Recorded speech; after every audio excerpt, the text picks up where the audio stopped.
Salut, cette semaine on se retrouve pour une nouvelle vidéo qui est pour moi la plus importante de toute ma chaîne, qui sera la différence entre les bases de données et les vues. J'ai accompagné des dizaines de professionnels dans du coaching et de la création sur mesure, et lors de nos premiers rendez-vous, le sujet qui revenait à chaque fois, c'était que leur Notion était une véritable usine à gaz, et ça dû par des bases de données à foison, alors qu'une base de données pourrait suffire à créer plein de vues différentes. Dans cet exemple, je vais vous montrer comment créer un CRM avec une partie prospect, une partie client qui pourra évoluer au fur et à mesure, mais ça peut se faire avec un calendrier éditorial, un espace finance, des collaborateurs, etc., etc. Libre à vous de faire comme vous voulez, mais j'espère que dans cette vidéo ce sera un petit peu plus clair pour vous et surtout pouvoir mettre en place des choses dans votre entreprise ou même pourquoi pas pour vos projets perso, et je te montre ça tout de suite. Donc aujourd'hui, pour l'exemple entre la différence entre les bases de données et les vues, on va créer un CRM dans lequel vous pourrez ajouter tous vos prospects et vos clients. Donc pour ça, j'ai commencé à créer une nouvelle page et maintenant je vais créer un encadré pour insérer mon back-end. Donc mon back-end, c'est quoi? C'est l'endroit où je vais ajouter ma base de données générale, et en fait je la mets ici parce que la base de données, en réalité, il faut absolument pas y toucher, ne pas la supprimer, car si vous commencez à y toucher, vous allez perdre énormément d'informations. Donc les bases de données, il y a différents types de bases de données. Donc les plus populaires, les tables, le Kanban, les galeries, les listes, calendriers. Et il y a une partie avec des graphiques.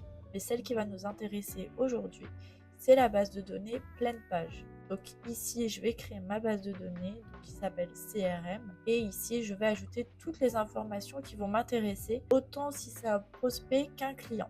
Donc typiquement, le nom, prénom du client, ses informations, numéro de téléphone, adresse email, l'entreprise, le poste dans lequel il travaille, etc., etc. Libre à vous d'ajouter les informations qui vous intéressent.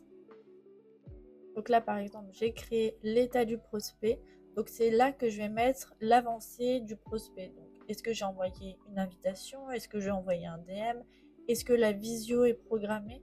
Toutes ces informations-là, vous pouvez les mettre là-dedans.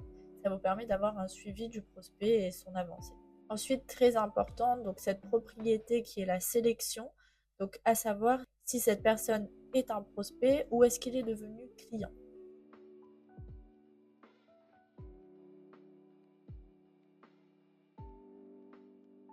Ensuite, la propriété chiffre d'affaires, donc celle-ci également est super importante pour par la suite pouvoir faire des graphiques.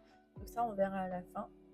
Mais donc, vous pouvez ajouter le chiffre d'affaires que vous a apporté ce prospect, du moins ce client.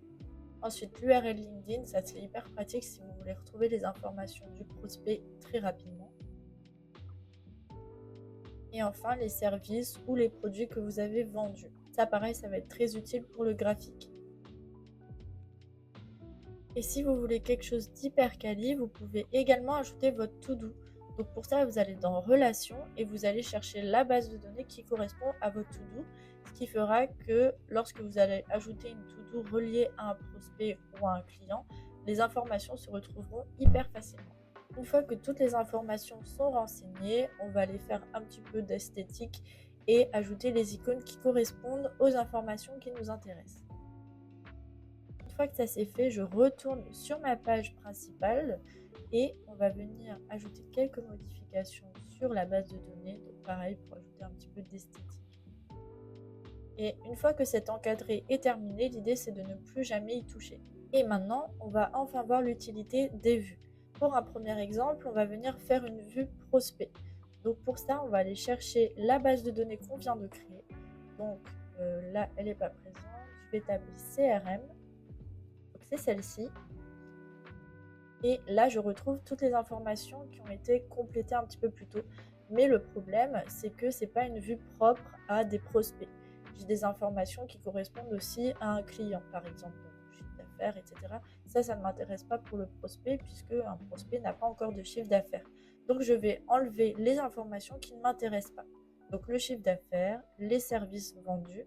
Et je vais aller dans la catégorie filtre et bien faire attention d'avoir sélectionné le prospect. Et donc là, je retrouverai tous mes prospects d'une manière claire et précise. Maintenant, je vais créer une deuxième vue pour mes clients. Donc pareil, je retape CRM, base de données. Et là, là, vous voyez, j'ai voulu faire une vue galerie, parce que je trouve ça un petit peu plus sympa pour la partie client.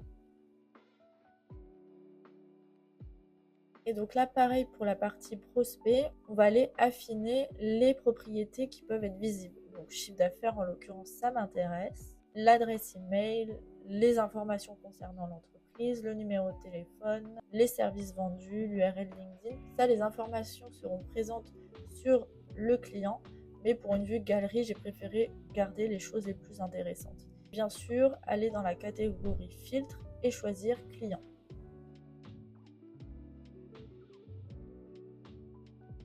Là, je les mets à côté. Je vais mettre une vue en pleine largeur.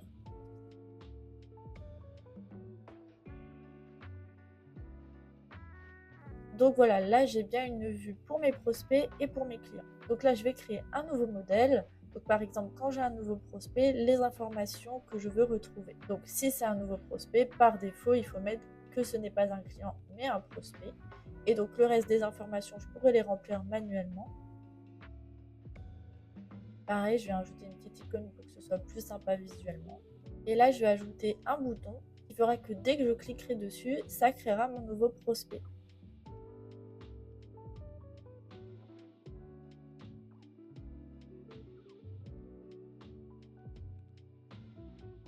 Donc voilà, pour exemple, donc j'ai cliqué sur le bouton, je vais rentrer les informations du prospect. Donc là, on voit bien que le prospect est renseigné par défaut. Je vais ajouter les informations du chiffre d'affaires un petit peu plus tard vu que c'est un prospect. Donc là, je vais lui ajouter les informations qui correspondent aux informations d'entreprise, donc entreprise, poste, adresse email, etc., etc. Et là, imaginons que de prospect, je passe à client. Eh bien, je vais disparaître de la partie gauche pour apparaître dans la galerie qui correspond bien au client. Donc avec les informations qui m'intéressent, donc le nom, prénom, le nom de l'entreprise, l'adresse email et le chiffre d'affaires généré. Ça, après, bien évidemment, vous pouvez aller jouer avec les filtres, etc. pour faire apparaître les informations qui vous intéressent ou pas. Donc là, je vais vous montrer ma partie préférée. Donc c'est les graphiques. J'ai pensé à un graphique avec le chiffre d'affaires par client, mais vous pouvez très bien faire un chiffre d'affaires par mois, par service, etc., etc. Donc vous voyez sur la partie droite comment j'ai fait pour avoir cette visu. Dans les fiches, je vais bien faire attention d'avoir sélectionné le client. Et donc voilà, ça rend ça, j'adore. J'espère que ce tuto t'aura aidé à avoir une vision un petit peu plus claire de comment fonctionnent les bases de données et les vues. Si tu as besoin, surtout, n'hésite pas à m'envoyer un message sur LinkedIn, Instagram. Et puis surtout, abonne-toi à ma chaîne pour avoir des tutos toutes les semaines. Et sur ce, je te dis à la semaine prochaine.